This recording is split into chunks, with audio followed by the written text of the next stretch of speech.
Supply ng okra at iba pang gulay sa ilang pamilihan apektado dahil sa mainit na panahon. Ang detalye sa report ni Jasmine Gabriel Galban.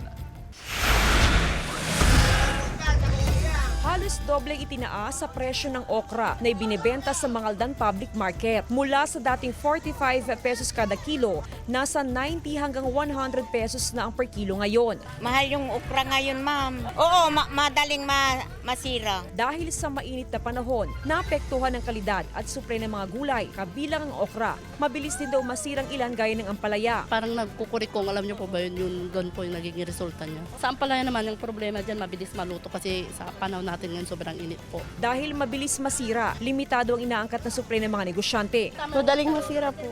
Okay, kaya Konti lang kinukuha.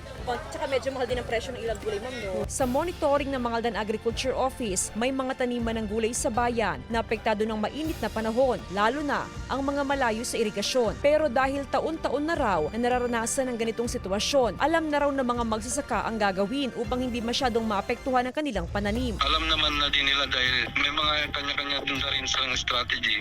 Sa ganun, hindi sila masiraan o hindi sila maapektuhan sa init ng panahon. Bukod sa okra, mataas din ang presyo ng sigarilyas. Samantala, mababa naman ang presyo ng ilang gulay, gaya ng talong, kamatis at sitaw. Kasama si Daryl Peralta, Jasmine Gabriel Galban, One North Central Luzon.